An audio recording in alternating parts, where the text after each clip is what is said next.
Эфир Абхазского телевидения продолжает русская служба новостей. Здравствуйте. И сегодня в выпуске.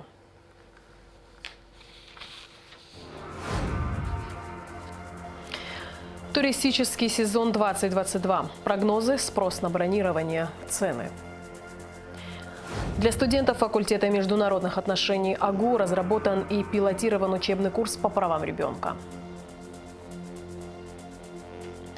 В Абхазском госуниверситете прошла интеллектуальная игра «Что, где, когда», в которой приняли участие 10 студенческих команд.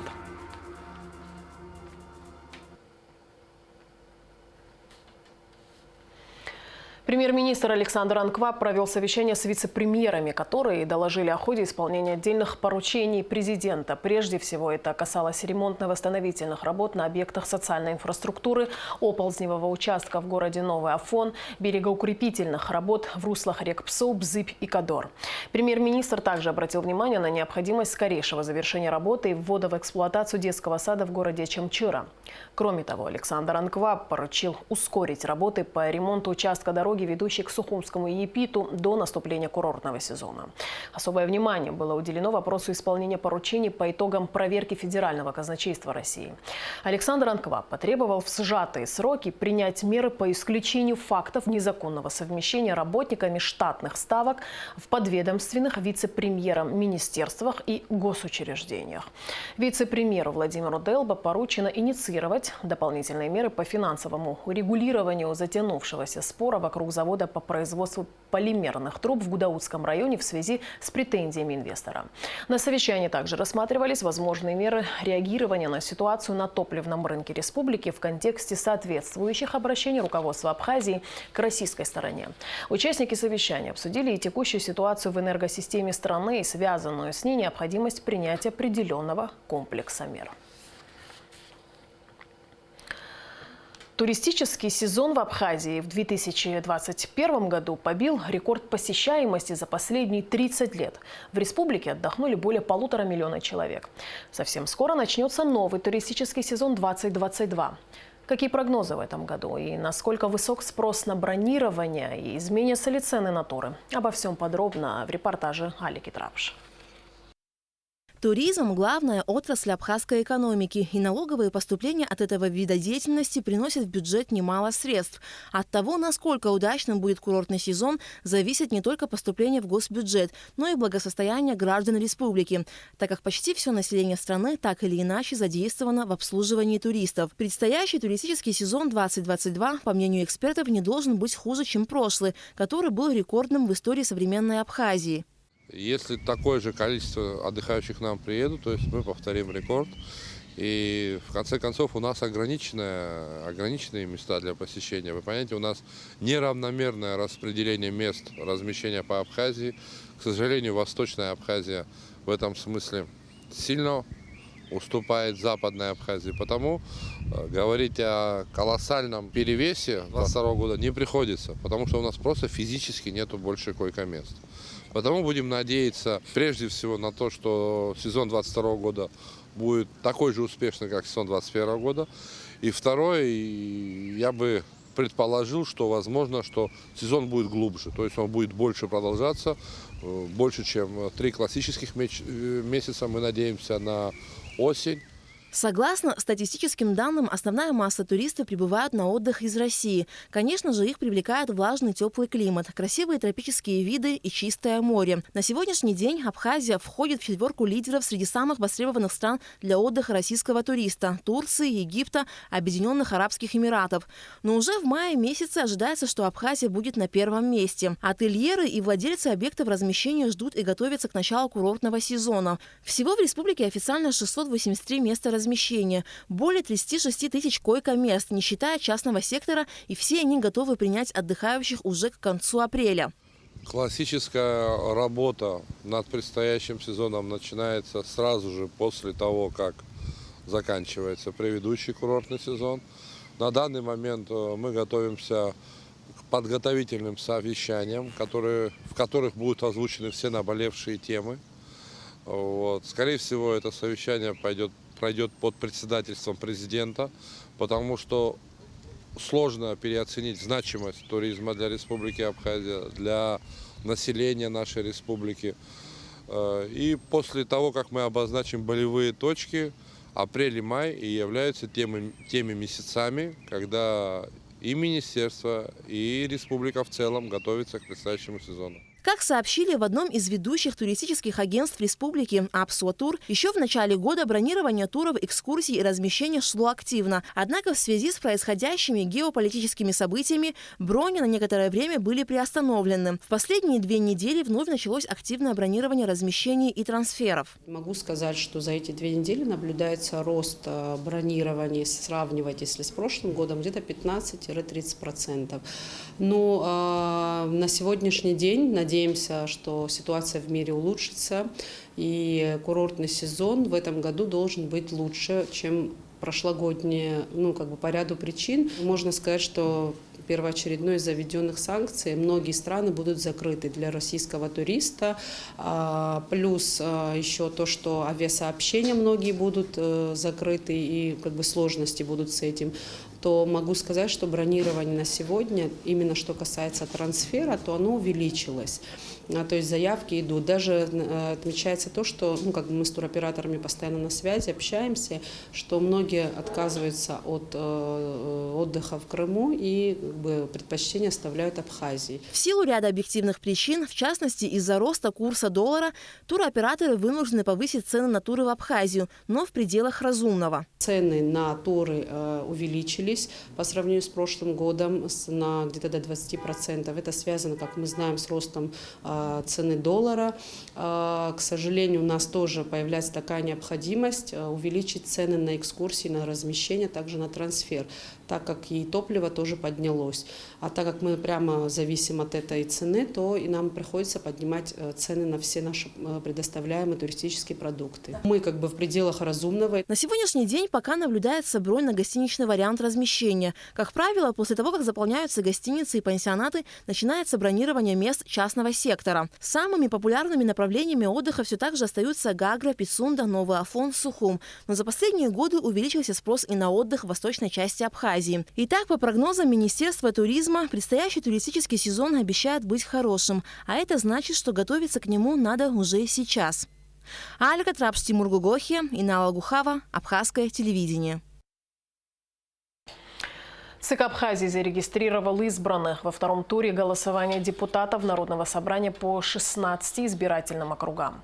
Инара Гицба, Стамура Герхиля, Нарсуа Салакая, Эрик Арштуни, Дмитрия Маршани, Рашиду Айба, Алхаса Барциц, Бадрика Пилия, Алису Гулария, Ахру Пачулия, Фазлыбия Авицба, Димура Гоги, Алмаса Акаба, Батала Джопо, Беслана Эмурхба, Германа Качарава. В избирательном округе номер 18 повторные выборы состоятся 14 мая, а в округе номер 8 – 28 мая. Для студентов факультета международных отношений АГУ при поддержке ЮНИСЕФ и Европейского союза разработан и пилотирован учебный курс по правам ребенка. В занятиях принимают участие специалисты Абхазии, работающие в сфере защиты благополучия и прав ребенка. Один из семинаров посетила и наша съемочная группа. Репортажи с Мугуланзе. Учебный курс позволит развить образование в сфере защиты прав ребенка, углубить знания и понимание этих основ. К занятиям привлечены специалисты Абхазии, работающие в данной сфере. Так, в семинаре приняла участие уполномоченный по правам ребенка Мактина Джинджоли и команда недавно созданного аппарата.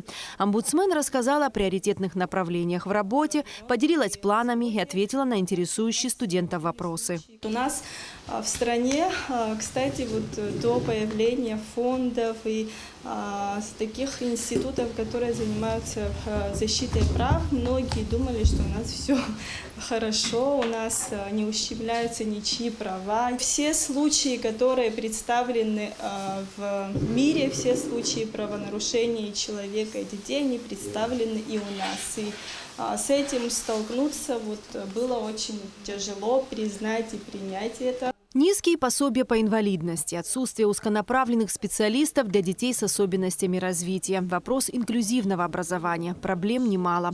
Планируется организация Центра временного пребывания детей, необходимость которого стоит особенно остро.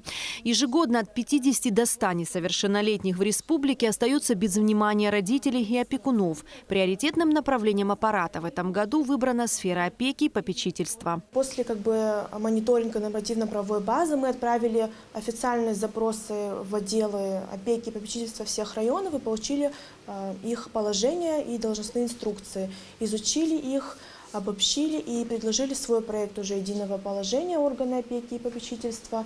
Сейчас они уже лежат, скажем так, в отделах, правовых отделах глав администрации. Мы будем ждать их заключения, будем сотрудничать, готовы дорабатывать для того, чтобы эффективно уже работа шла. Помимо помощи в разработке материалов и дополнительной подготовки преподавателей АГУ, фонд ЮНИСЕФ оснастил учебный центр необходимым IT-оборудованием, мебелью, пособиями. Здесь также были проведены ремонтные работы. Все это позволило организовать учебный процесс в интерактивном формате. На мой взгляд, дети очень заинтересованы, потому что чувствуется обратная связь, задаются вопросы, уточняющие вопросы. И та методика, которой мы преподаем, да, она достаточно интерактивна, очень красочные раздаточные материалы, презентации. Это какой-то очень, наверное, новый уровень для Абхазского госуниверситета. 29 марта проректор по международным связям и экономическим вопросам АГУ Даур Кови принял главу Сухумского офиса ЮНИСЕФ Оливье Тоне. В беседе Кови назвал открытие учебного центра хорошим начинанием и выразил надежду на продолжение программ. В свою очередь Оливье Тоне поблагодарил за поддержку инициативы. Открытие Центра по правам ребенка в университете – это очень важный шаг и для университета, потому что знание прав ребенка крайне важно, как и знание современных прогрессивных подходов в этой сфере. Права ребенка включают в себя такие важные моменты и такие важные составляющие, как право каждого ребенка жить и развиваться в семье или в семейном окружении, чтобы у всех уязвимых семей и их детей был доступ к здравоохранению, к образованию, к основным услугам. И это очень важные составляющие, которые все включены в права ребенка. Зачастую, когда мы говорим о правах детей, права наших детей также очень часто нарушаются тем же самым международным сообществом. У нас было большое количество случаев, когда детям отказывали элементарно в медицинском сопровождении, в связи с чем это приводило в том числе к летальным исходам детишек, когда отказывали в получении виз и так далее. Конечно же, не могу не упомянуть о таких моментах, когда нам повсеместно отказывали в получении визах для наших детей, спортсменов, каких-то творческих коллективов. Ну, это частая, к сожалению, была практика, поэтому, не заостряя внимание на негативе, я все-таки хочу сказать, что права свои знать надо. И я надеюсь, что этот курс как раз-таки даст возможность детишкам понимать, какие у них есть права, и отстаивать, естественно, свои интересы. Организацию вашу мы знаем давно, поэтому готовы продолжать с вами сотрудничество. Это не первый успешный опыт сотрудничества ЮНИСЕФ и АГУ по аналогичным программам. Так, в 2017-2018 учебном году был запущен курс по социальной работе. Год спустя он был интегрирован в программу обучения студентов отделения психологии и педагогики на постоянной основе. Ряд выпускников впоследствии стали сотрудниками службы социальной поддержки детей и семей. Эсма Голанзе, Инала Гухава, Тимур Гугохи, Абхазское телевидение. Вопросы развития абхазского футбола обсудили в Москве президент Федерации футбола Абхазии Тараш Хакба и заместитель министра спорта Российской Федерации Одес Байсултанов, сообщает Федерация футбола. В составе абхазской делегации были Ахрик Цвеева, Никита Симонян и Дмитрий Куртава.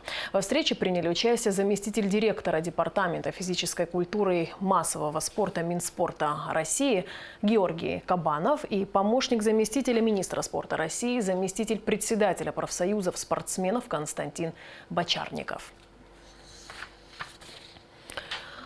В Абхазском госуниверситете прошла интеллектуальная игра «Что, где, когда», которая определила самых сообразительных и эрудированных студентов. За моей спиной развернулась настоящая интеллектуальная битва. Более 50 студентов с разных факультетов АГУ пытаются найти ответы на 3 извечных вопроса – что, где и когда. На сцене 10 команд, в каждой из которых по 6 человек. Преемники Геракла, дети Вассермана, посланники Фемиды, понты Пилата. Так оригинально звучат названия некоторых из них. Наша команда называется «Орел и решка». А почему такое название? Потому что мы географы, и мы связали такое название с глобусом, то есть с нашей землей. А «Орел», ну такая программа еще есть, «Орел и решка», она известная, она по всему миру путешествует. А были уже какие-то вопросы по вашей специальности, по вашей теме? Безусловно, да. Один вопрос это прям наш, он был, и мы его досрочно ответили. Даже что за вопрос был? Ну-ка, повтори. Вопрос связан с Аристотелем, о его теории доказания шарообразности Земли. Мы просто придумали название команды, никаких подготовленных тем нам никто не сказал.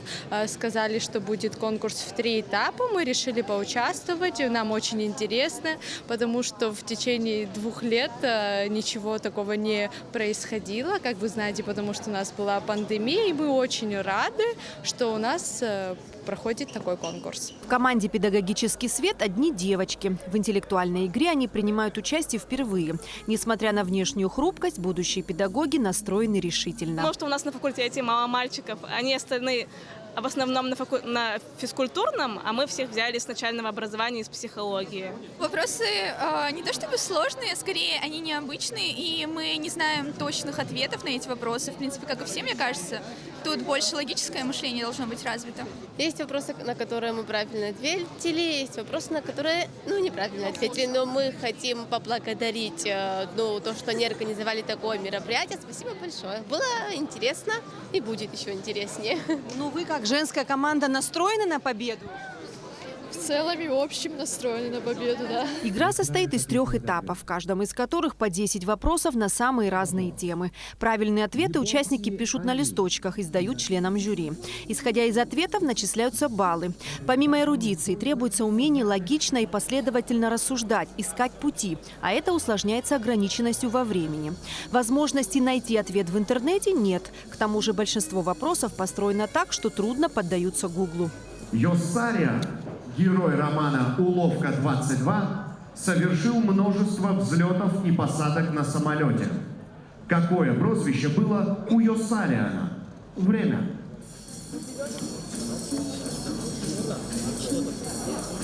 Правильный ответ – Йо-Йо. Прозвище основано на звукоподражании его фамилии. Из-за пандемии коронавируса в университете 2 года не проводились массовые мероприятия. Сезон было решено открыть интеллектуальными играми. Я поздравляю всех наших ребят с тем, что именно мы начали открытие нашего университета с интеллектуальной игры. Понятно, что какие-то вопросы для детей будут сложны, но видно, что все за столом сидящие работают и показывают свои знания. Я довольна своими ребятами. За время подготовки они себя очень хорошо показали. И вообще мне хотелось бы, чтобы все знали, что контингент университета у нас очень хороший и отзывчивый. И если мы приложим все, не только университет, но и родители, чуть-чуть будем следить со своими детьми, то, мне кажется, мы очень многого достигнем. Процесс подготовки к соревнованиям начался за месяц. Были привлечены специалисты, которые уже много лет составляют вопросы для разных чемпионатов Абхазии по интеллектуальным играм. В этой игре задействованы все 9 факультетов. На сцене было 10, потому что исторический факультет, отдельно пошла специальность международные отношения. Практически все работают и пытаются отвечать. Правильно, неправильно, это уже решать жюри.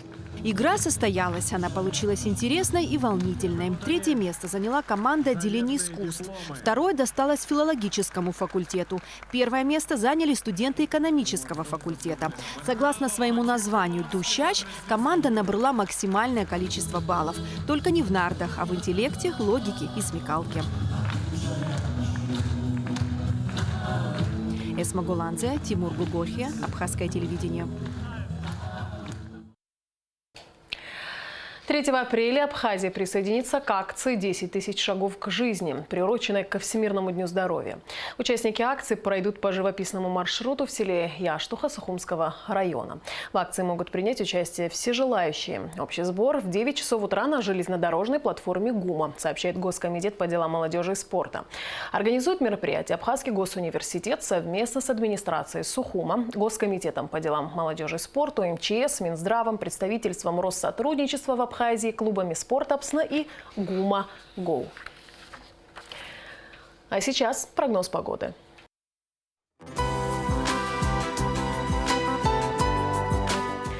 По сообщению Гидрометцентра, в четверг, 31 марта, на территории Абхазии ожидается переменная облачность. Ночью местами возможен слабый дождь, днем без осадков, туман.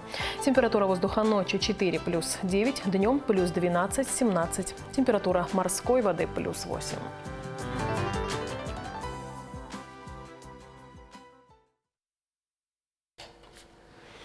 На этом наш выпуск завершен. Я с вами прощаюсь. Абхазское телевидение продолжает свою работу.